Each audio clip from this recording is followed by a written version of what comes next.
Hello and welcome, friends, to this special session on the Federal. We're delighted to have with us Aruna Roy, who's easily one of India's most committed and courageous social activists.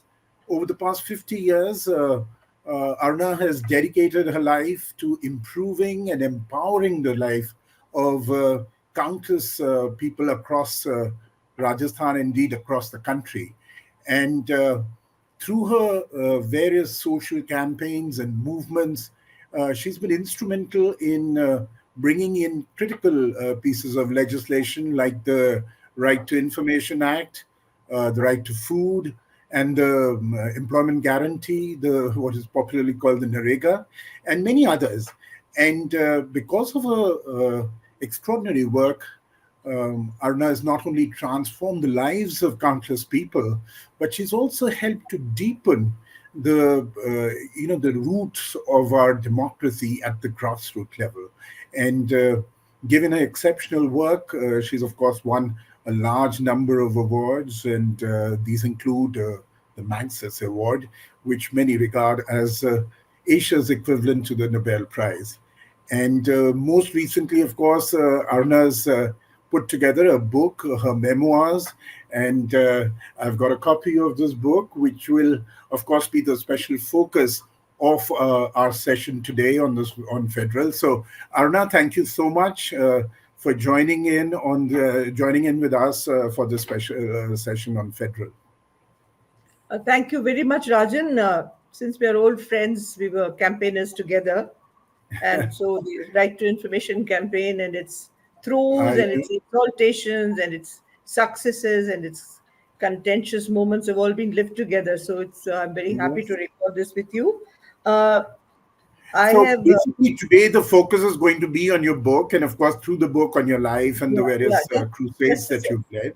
Yeah, So tell us, firstly, given your multiple sort of engagements and commitments, what is it that sort of pushed you or inspired you to write this book? Because I can quite imagine it must have been quite a challenge for you to find the time to actually sit down and pen your thoughts and memories in the form of this book. Arna? Well, let me just say that I have empowered myself in these last 50 years. It's never a one way traffic. I think learning, growing, knowledge, understanding, democracy all calls for collectives. So it's been mutual learning with so many people. It's also transferred me and my purpose in life. And I find that my compatriots, my age group, is all retired and wondering what to do and wondering whether they still have a value in society. But I find that I still have a long agenda to go through. There's so many things to do that I don't know if I can finish it in my lifetime. So, what this kind of commitment and work has given me as purpose is ethics, is a collective with which I can freely discuss issues and ideas. And this book actually came to be in a very peculiar way because I think the Harper and Collins editor at that time, Kartika, came to me and said, would I write a book for Harper?" And I was completely shocked because thought we were press note walas and we just wrote press notes and reports and many articles, but they were just articles. Compiling a book requires a lot of work. So I said, "Are you sure you want me to write?" And she said, "Yes, of course. I want you to write." And she also gave me some very sound advice, casually, but it stuck with me. She said, "You write as you speak because you're a powerful speaker and you can't reach all corners of India. So you write as you speak." One of the most important things, fallouts of that conversation, is the conversational style of this book. Many people have commented saying that we can hear you speak. Some people have said it's conversational, so it's easy. A Dalit boy from the village where I live has told me, हमारे लिए बहुत आसान रहा इसको पढ़ना. Though we are first generation learners, it's been very easy to read the book. So, in a sense, Kartika left me with a massive agenda, but she also left me with a direction of the way my language should be composed because we often tend to speak very complex language. And you and I, Rajan, are both students of literature. So the book actually captures it's. See, I have divided the personal and the political and kept away the private. The private has no space in my book. I don't want to discuss scandals and feuds and ups and downs in human relationships. That's not the issue. What relates to the political in the personal has found space. So there are many things. For instance, I have talked about it when angst and anger in a dharna, for instance, you take home. What happens when you do that? What are the loose ends? What are the things you never tie up in your personal life? What are the questions that always remain? And an activist life is a moral life, an ethical life, because we live with issues of morality, justice, all constitution based, but nevertheless, constitutional morality is one of the most important things in India, which we are now slowly losing. And that was the crux around which the whole of modern India really has framed itself. So for me, it was vital that all those things remain. So it's the grays, and it is grays. I'll say one thing and then let you ask me the second question, Rajan. Two people one is Kuldeep Nayyar, was a very much a part of the RTI campaign. And I remember Yes. him on stage in Delhi and talking about Indo-Pak relations. And he said, nothing is in black and white. Everything is in grays. He was a refugee from Pakistan. He belonged to Punjab. And he said, for me as a refugee, everything has been in the area of grey. And it's in the area of grey that most of our lives are spent, not in black and white. So True. if you True. can't talk about the area of grey, then so what? And Dr. S. Anand Lakshmi used to be director of Lady Irwin College and a very, very dear friend of mine. And I've had these older women friends who've been fantastic men friends as well, who've been fantastic mentors for me. And she always said, it's cowardice that makes you not write about grey, because you're embarrassed to say, I don't have the answer. But why should you have the answer to everything? When you're not born to create answers for every single thing in life. Maybe even your confusion will show the way ahead. And there was a very important book on physics written called Gödel, Escher, and Bach. And in that book, my mother, who was a physicist, who could read the book, and I couldn't read the book, she read the Mhm. book and eventually sort of said many things to me. One of the things she said was that chaos is essential for order, that if you don't have chaos, then order doesn't follow. So it's a cyclical process. There's chaos, there's order. From order again, there's chaos, and from chaos, there's again order. Right. So it's a rich life and a remarkable life that you've led, and the large number of social issues and movements that you've been involved with. But Aruna, I was intrigued actually by the title that you chose for this book. What is it that pushed you to call it "The Personal is Political"? Because as we all know, it's a feminist slogan, but to most people who have known you well enough, uh, you don't come across as one of those people who constantly looks at life only through the feminist prism. I mean, I would have thought maybe the fundamental divide for a person like you would be the divide between the rich and the poor. And yet, it seems in the choice of the title that you've given to your memoirs, it seems as if gender is sort of the central divide that you think needs to be addressed more seriously in our society. Arna? As a woman and as a feminist, mind you, there were three isms when I began my political life. There was communism, capitalism, and feminism. Feminism is not just gender. Feminism is a worldview where you are against war, you're against violence, you want peace, and that's why we've coined slogans like the intimate enemy, because you're fighting your own father, your brother, your son, you're fighting people with whom you love. I mean, it's not as if, and the fight is not a fight, it's a struggle to explain how there is inequality in society. And for me, feminism has never been without its own contradictions. You can't say I'm a feminist and then stop. Feminism has to also examine all its own intersectional issues. The poor women have been the focus of this book, but they are women and they're different from poor men. Let's not forget it. Even in the telling of a story, in their willingness to struggle, in their ability to go and imagine women moving away from home more than men, to sit for hours and days and months on struggle. There were more women than men. So it's an amazing thing that the whole picture of a woman as housebound, I mean, it's gone long ago in my mind, because the working class woman is not housebound at all. She's out there working. For her, the conditions of work are important. Money is important. The minimum wage is important. But even within that, it's just not that we are all bound and bonded to each other just because we are women, except on violence.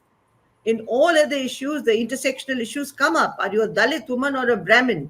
Are you a woman with money or not? Are you a woman, who has access to power or not? Are you a powerful person or not? Because of the way, and privilege has given me power. I mean, you strip me of every single attribute, and I still remain powerful because my mind is there, developed, and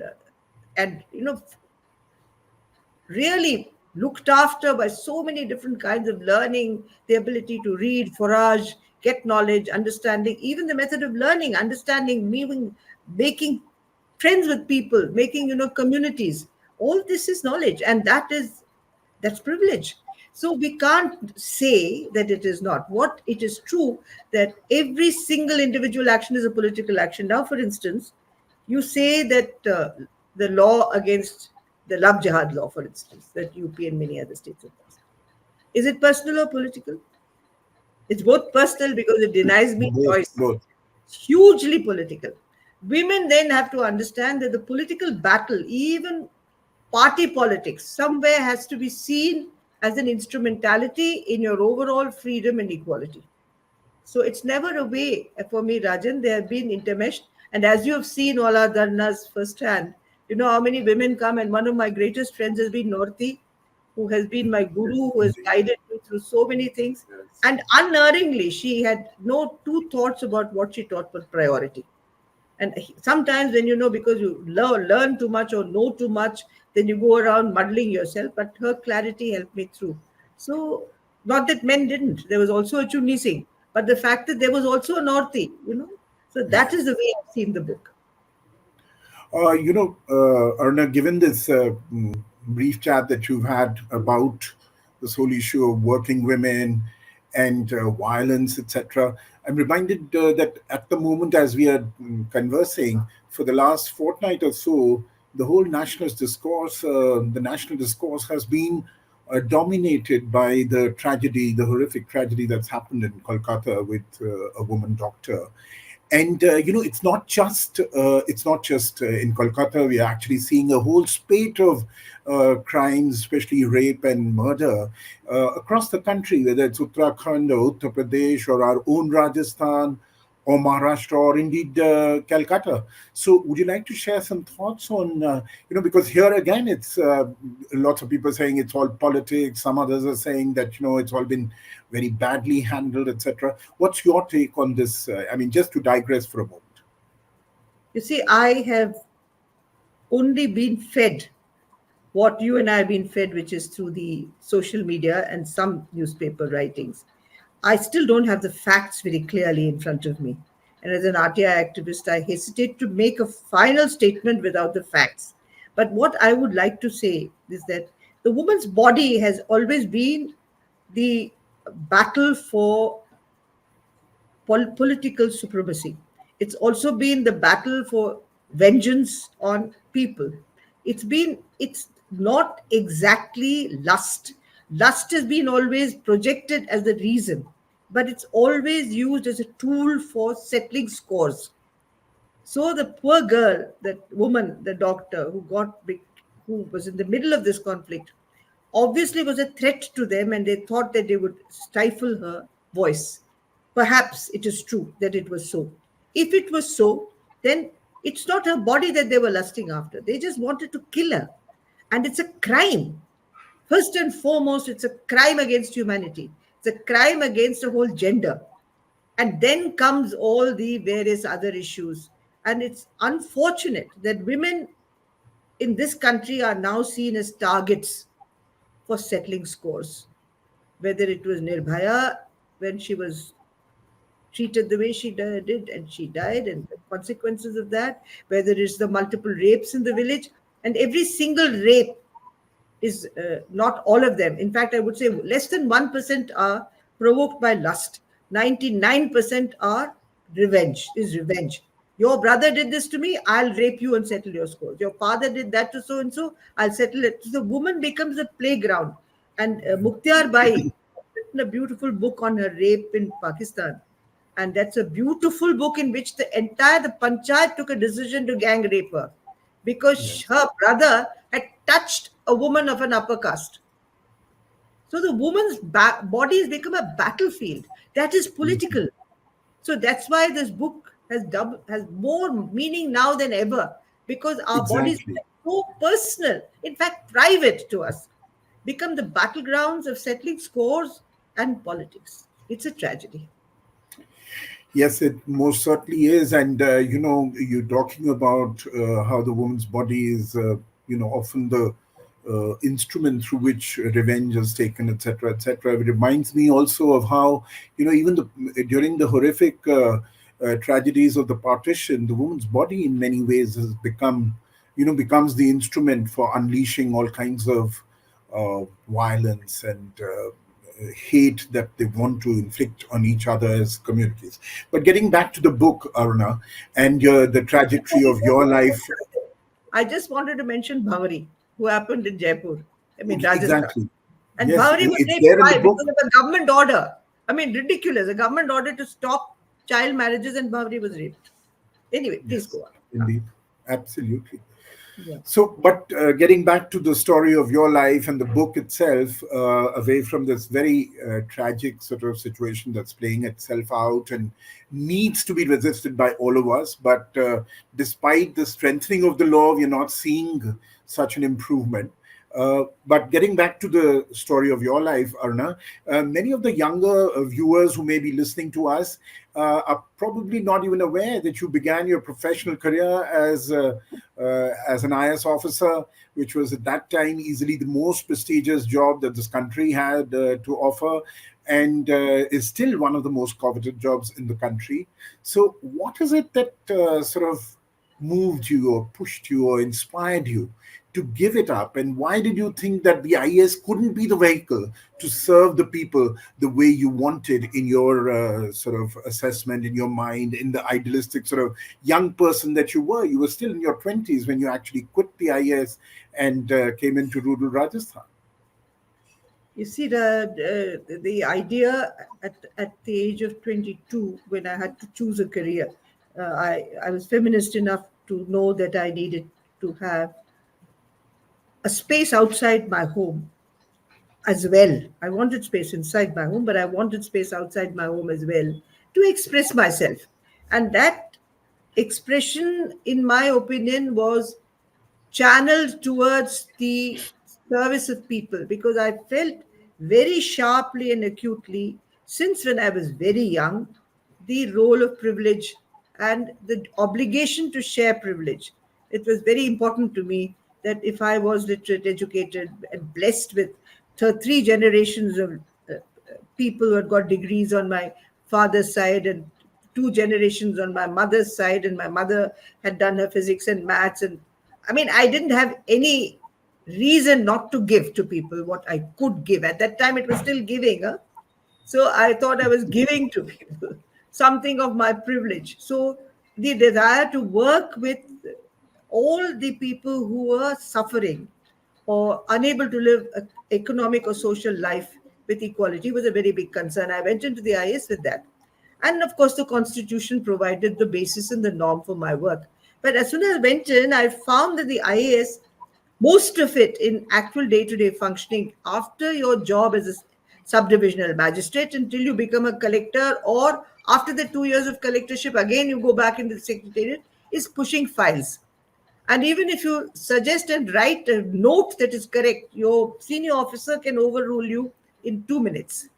So you're left bearing the burden of decision that you don't think is right, but and you have also even written the fact that it's not right. You've quoted and everything under the sun, including rules, but it takes place. So I wanted to not bear the burden of this guilt of being party to a decision which was wrong, and that was one. And the other one was corruption, because the office staff were corrupt. And they put up these files, and you could not go to every single place to check whether it was right or wrong. So at some point or the other, you just signed the file. You had no option but to just sign the file.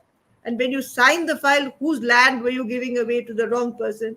Whose house was being whose encroachment was being taken away, who was an encroacher, who was not an encroacher, things which are extremely unclear on the file, even in a court of law.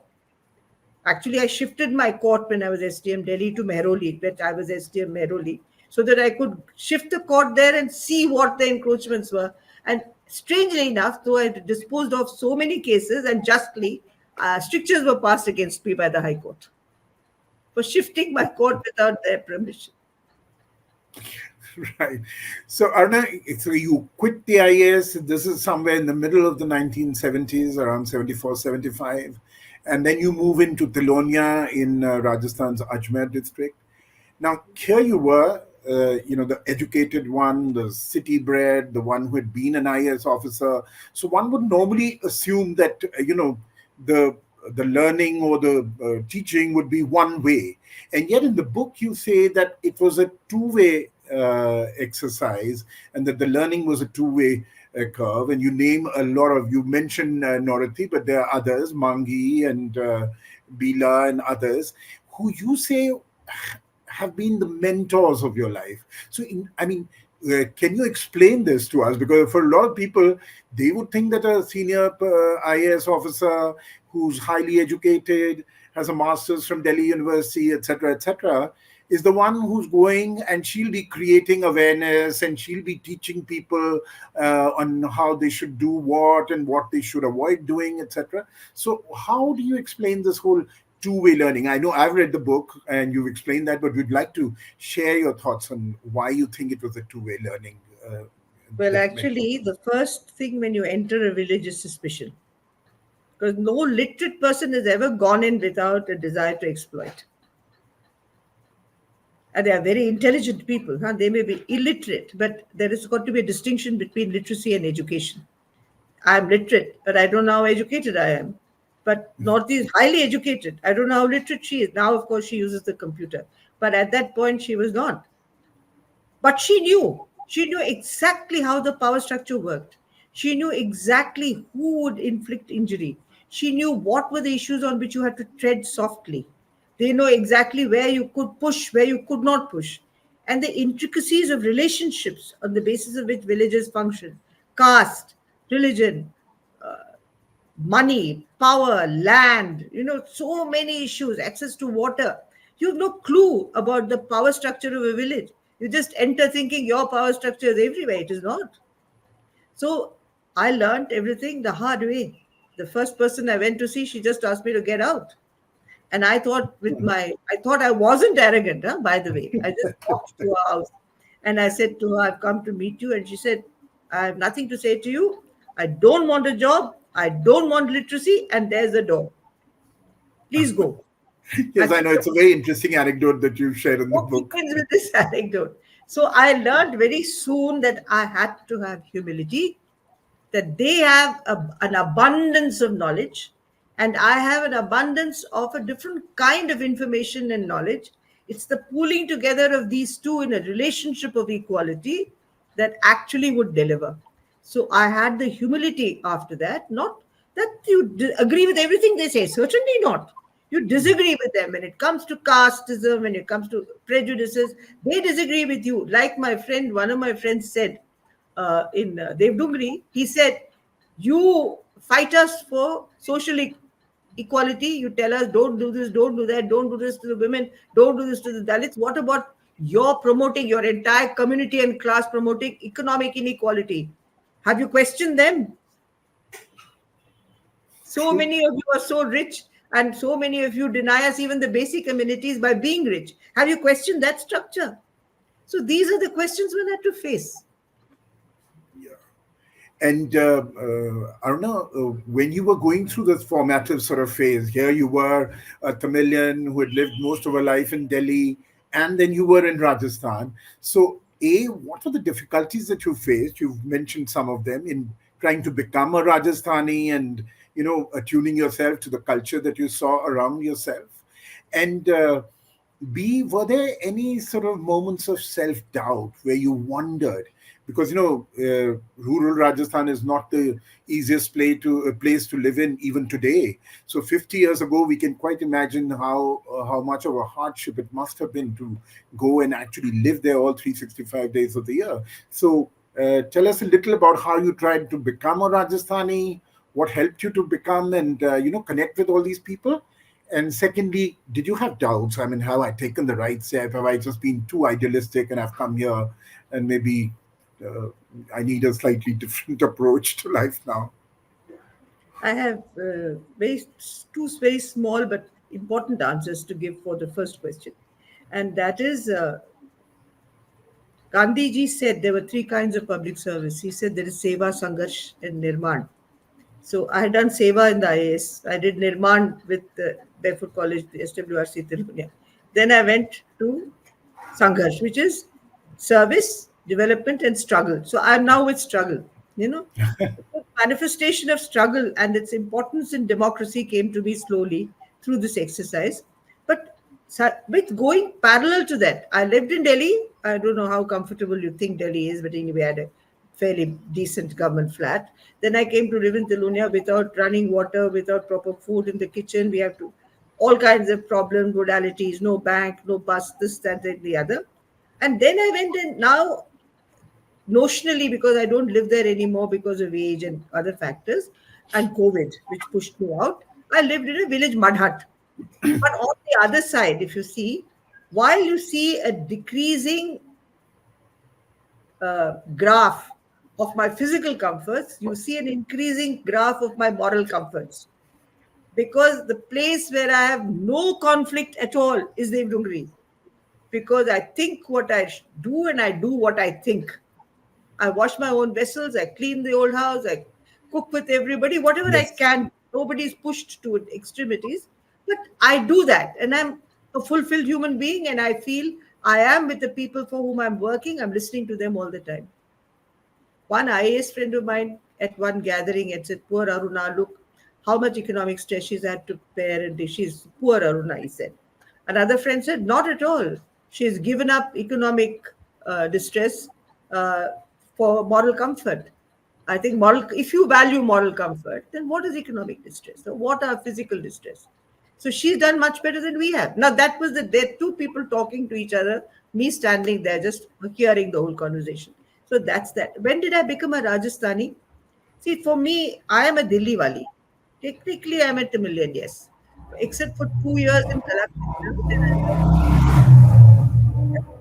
and for 1 year as a probationer in Tamil Nadu and 6 months in Pondicherry. I've never lived in South India. I've lived in Delhi. So I'm actually a Delhi wali. But I have my father and mother were universal in their mind. They exposed us to all sorts of things. So I heard all kinds of music because of my father and my mother being a veena player and my father being interested in classical music, Western, Indian, North, South, everything. I heard all kinds of music, Hollywood music, whatever, pop music, whatever you call it. So when I came to Rajasthan, I my father's words echoed in my ears that there's no such thing as our music and their music. There's music, and you like it or you dislike it. You cannot going to say this is their music and this is my music. That's one great. I'm going to say I said this specifically because of what happened to me when I put a finger and say this moment I turned Rajasthani. There was a very famous cultural historian in Rajasthan called Komal Kothari, who actually worked Yes. with the fantastic Sufi singers of Western Rajasthan and the whole of Rajasthan actually. By a stroke of luck, Mr. Anil Bodia, who used to be Development Commissioner, then became Secretary Education, Government of India, was a very good friend. And he said to me, "You must come and listen to these people. If you don't listen to and you don't meet Komalda, what have you seen?" So I went to see Komalda and I saw with him the great storyteller Vijay Dandeta, Bijji, and I met the culture of Rajasthan. And there I heard the Langas and Manganiyars sing. It was for Right. me complete moment of epiphany because in that moment I was transmuted from being anything I was, and I don't think I have ever thought of myself as anything but Indian, by the way, no matter where I was born and where I grew up, because I Yes. have influence, and my husband's Bengali, and love Bengal and I love Rabindranath Tagore and I love Bengali literature, blah, blah, blah. It goes on and on. So there's nothing, no. So in that moment of epiphany, I became their music. And in that moment, Rajasthan was not outside of myself. It was in me. So there are moments that Rajasthan becomes you, you become Rajasthan. And at that moment, you realize that these boundaries are all artificial. True. Just as when Sati was committed, I was not Rajasthani. I was so appalled at the Sati, that Devrala Sati that happened in Yeah. 87, that I was not Rajasthani at that time. I was a progressive woman from India, from Bengal or Tamil Nadu or wherever you find people who abhor Sati and can't think or dream of doing something like that. So these are fluctuating moments. Right. So you go in about 75, you come into Tilonia, and then you move towards Devdungri, which I must tell our viewers is a very, very modest and a very backward village of Rajasthan's Rajsamand district in South Rajasthan. And that's where Aruna has been living for the last several years in a mud hut. And so, Aruna, then you established this, I mean, you and your whole group started off with the Mazdoor Kisan Shakti Sangathan MKSS, and that's the group that eventually sort of raised issues of minimum wages and all these issues of labor and unemployment, and those in a certain sense form the bedrock to the most pioneering sort of effort of your life, the Right to Information campaign. So tell us a little bit about that. You have mentioned in the book, but would you like to share some thoughts about what is easily the one issue with which the whole country, and in fact the whole world, identifies Aruna Roy with? The Mazdoor Kisan Shakti Sangathan, of which I continue to be a member, and you see the banner behind me, Yes. through two fists. Even there's feminism, by the way. The black fist is the man, the red fist is the woman. So red is revolution and black is Right. commitment. So you have both together, it's only then that you stay. Mazdoor Kisan Shakti Sangathan is a non-party people's organization which does not take funding from any institution.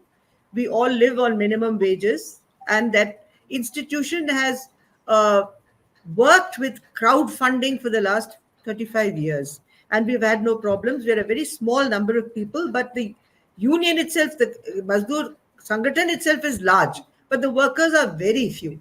And we've managed to live very simply and raise very large issues. The first thing was about minimum wages. Minimum wages were not being paid. We went and sat in protest over and over again. Then they said no. We tried to access the records to see the wage lists. They said the wage lists were private. There is another book I've written called The RTI Story, which gives you the entire story, published by Rowley Books. That is the real story of the RTI movement. Yes. But anyway, then when we confronted the government, they said there were secret records. We said, secret records? A government list which tells you how many people worked on the land and why you're paying them less if they worked 8 hours. BPL list is a private list, it's a personal list, it's a secret list. What nonsense is all this? So slowly, Mohan Ba, who was one of our great Dalit poets, lyricist, who was illiterate, mind you, but he created the most beautiful songs which traveled the whole of Rajasthan to explain what the RTI was. He said that if these documents do not come out, then we will forever be liars. He formulated it for us, though we were all on the same track. I can't forget the day when we were sitting on this mud plastered little place, Angan, they call it, outside our house in central Rajasthan. And he said, if you don't get it, you don't get anything, our lives will go. So in that, and that formulation didn't come from Delhi, though, mind you, lots of people have been asking for the right to information in very many different ways. But here, for the first time, it was linked to right to livelihood and life. That was our contribution. And world over, it's now recognized that India's right to information law is the basic law which links information to livelihood and life in a manner in which no other law for transparency does. It asks for life when there is a human rights violation or the state violence. But this kind of daily life, where you're denied food, denied wages, denied a right to survive, denied, a police not registering your case. So the whole campaign grew phenomenally and exponentially because of the fact that it impacted everybody. We traveled second class by train all over the country. We went from state to state with a draft law that Justice Sawant had drafted in the Press Institute of India.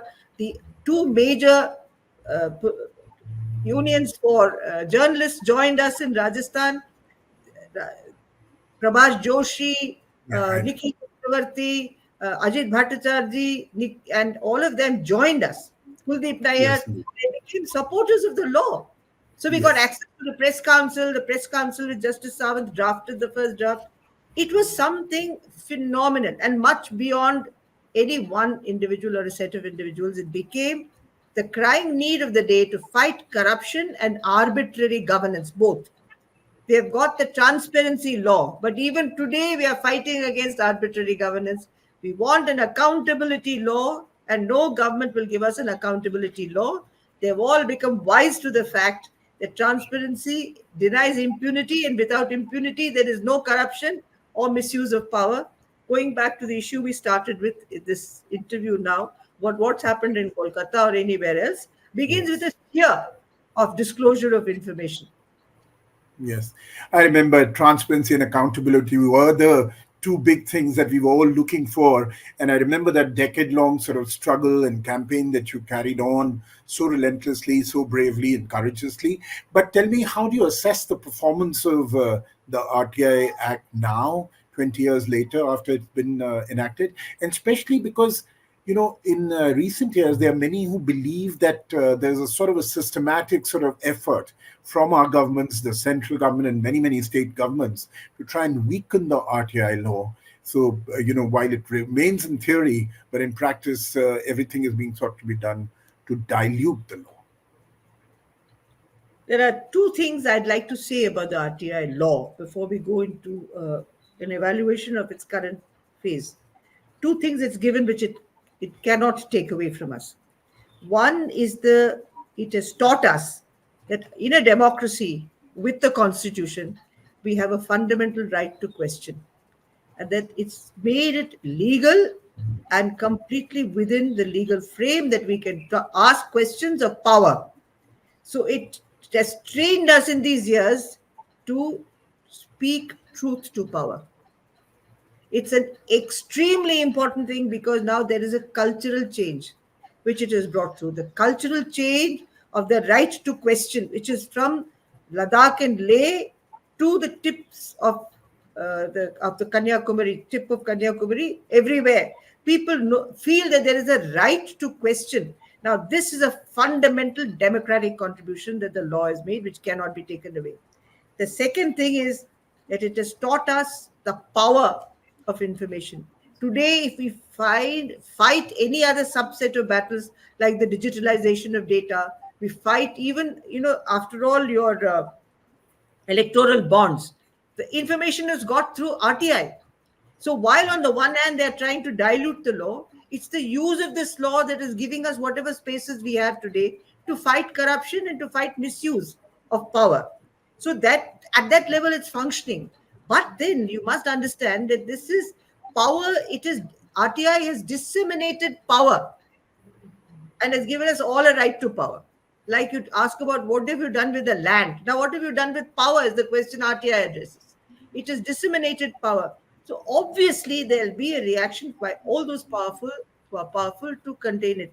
The latest threat to us is, apart from the amendments to the law itself, which has brought in a certain weakness in the structure of the commissions, it is the DPDPA. Now, that law, we all sat quietly and only activists speak. That's why we are made targets because, civil society keeps quiet. Activists say what the civil society has in its mind, partly, but partly what is in their own mind. Partly looks at constitutional democracy as the most valid option for any kind of equality, liberty, and fraternity in this country today. Because we vocalize that, we are targeted.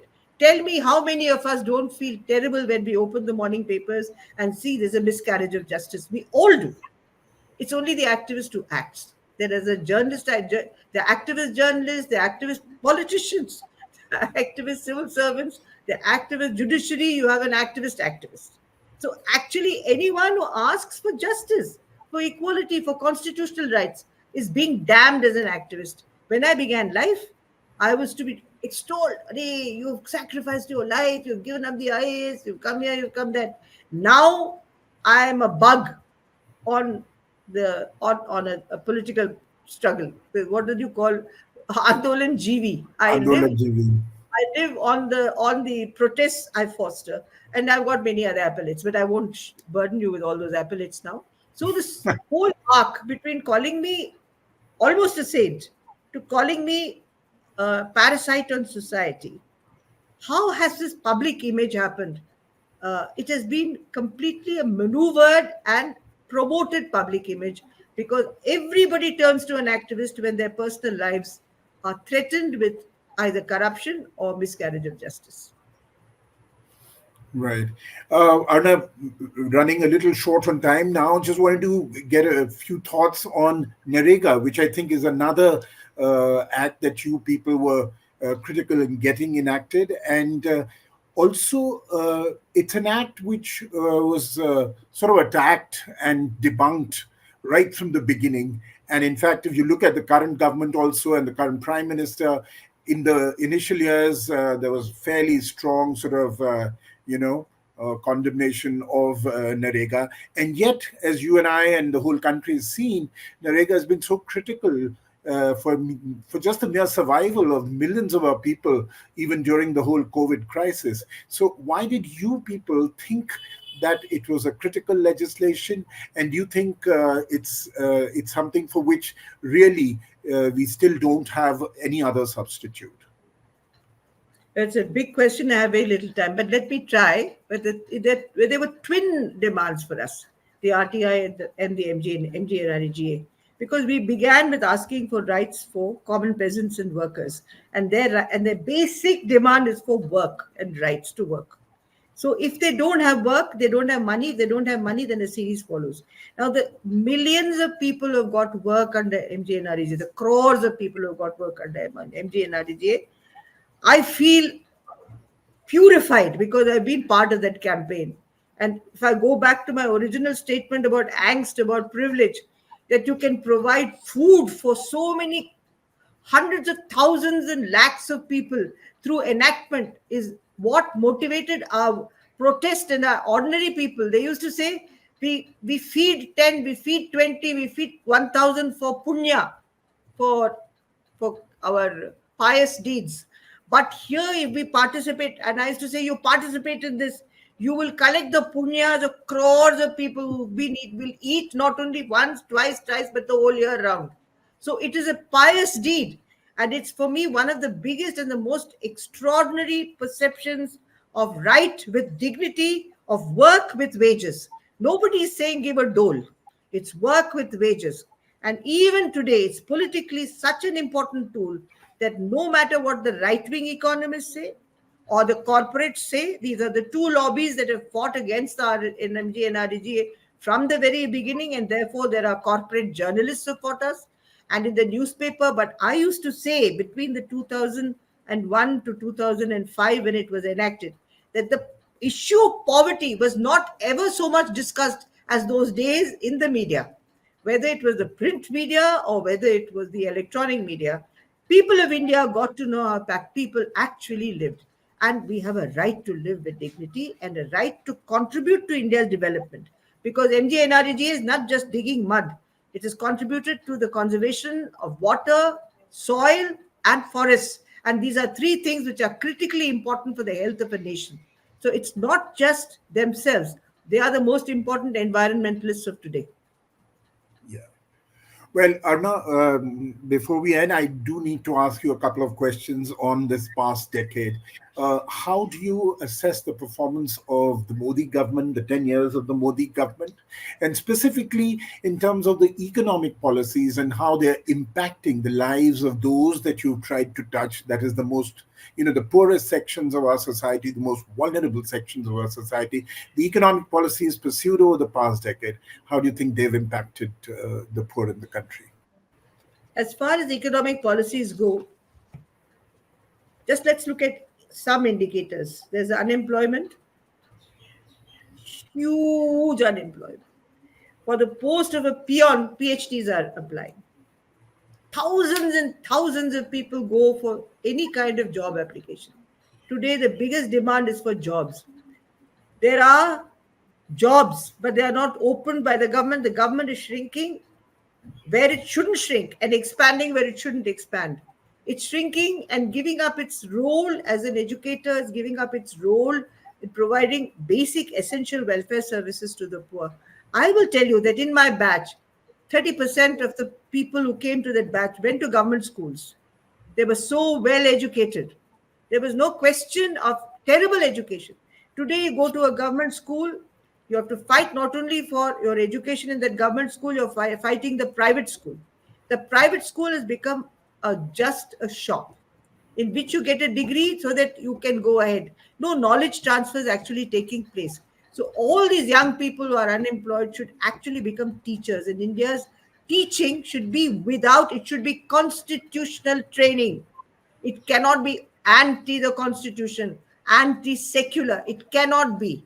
We are allowing anti secular forces to take over education while we are sitting on the sidelines, not looking at anything else but whether my child will go to the USA or UK and which university they will get admission in. Will it be Yale or Harvard or Oxford or Cambridge or wherever? But we are not worried about the masses. And where is Yes. Gandhi in all this? Gandhi himself has been so devalued, and we've kept quiet. And this devaluation of Gandhiji impacts us two ways. One is with the use of violence. Second is the use of the rising communalism. And the third is the complete lack of dignity to labor that we have accorded. So I think there are a number of issues. There is these cities that are growing. We cannot urbanize India. Look at what happened with the farmers' agitation. Do you know that when I was young, there was to be we were not food sovereign. There was no sovereignty in food in India. One of the greatest dependencies in India was buying food from outside, and that is what will cripple a country. Because you can live without any other thing. You can even live without traveling, but you can't live without food. So food shortage is the real slavery, because it will make force the government to do anything to get food, because otherwise millions of people will die. Yes. We are now food short. What are you doing with your farmers? What are you doing with the farming as an employer? Farms have become so non-lucrative that children don't want to work on their parents' farms. What will happen? Are you going to feed people powder and dust and metal and bits of Yes, steel indeed. and rubbish? Food has to be grown. So I think Absolutely. huge re-evaluation of development policy is critical, not only because the poor will get something out of it, but because India's sovereignty will be threatened. So I think these issues are just not being picked up economically. And it's a very sad commentary on this country that you have now an increasing literate population of young people who are selling eggs. I found one guy selling eggs, and he didn't BA BEd. I said to him, "You're only selling eggs. Why have you published the fact that you're a BA BEd?" He said, "To tell the world at large and to tell the government that this is what we are worthy of now. We do BA BEd and we're selling eggs." Yes, indeed. India is going through a very, very challenging phase in its evolution. But Aruna, before we end, you call the book "The Personal and the Political." Let me get you back onto the personal. And one question: this 50-year journey as a social activist, how has it changed you as a person? What are the big learnings that you've had? And you brought in a lot of social change, but how did all of these movements, the campaigns that you led, your life in rural Rajasthan, how has all of that changed you as a human being, as a person? Maybe defined you, maybe made life much more difficult for you. So how has it changed you, and what was the most difficult part of that change that you've probably gone through with? Nothing. I don't change anything. That is, I don't accept that statement. First of all, Okay. you go through a process in which everyone changes. I change, so everyone changes. Chuni Singh changes, Shankar changes, Nikhil changes, Chunibai changes, Not Vidya changes, everybody changes. So change true. is a collective effort, and in which we all change. But two, three things. Participatory democracy has been a critical mode in which I worked, in which my organization is participatory, our decisions are collective, And our demand is for collective and participatory democracy, for processes that are collective. So there has been no single journey, yet there is a single voice. And that Yes. is the dilemma that book has tried to say. And Address. actually, Ashok Vajpayee, who was in one of the book releases, said it very beautifully. I can't say it as well as he said. He said there is always a tussle between the we and the I in any memoir that is written. But he paid me a supreme compliment, to which I want to thank him. He said, in this memoir, the I is below the we, because it is there in the we. So why should I reiterate the I? The I is only when I talk about my family or my individual emotions, or my reading Shakespeare, or my love for Vincent van Gogh, or my great love for classical music of all sort, my listening to T.M. Krishna, or listening to Bombay Jayashree, or listening to Gangubai Hangal, or my memories of Fayaz Khan and Bismillah Khan Saab, and all Right. these great players. And at that level, I'm an individual. I share it with others, but not this particular group I work with. But when I listen to Langas and Manganiyars, I'm part of the larger group that likes the Sufi music. Or when I think of Moinuddin Chishti, Khwaja Saab, Ajmer. It's part of a culture. So we've all grown together, Rajan, and that's been the most exhilarating factor. That growth has come collectively. We each have taken from it our individual learning. That's the interesting part. We all go through this collective experience, and we've now started sharing our individual learnings. And that's what this book is about.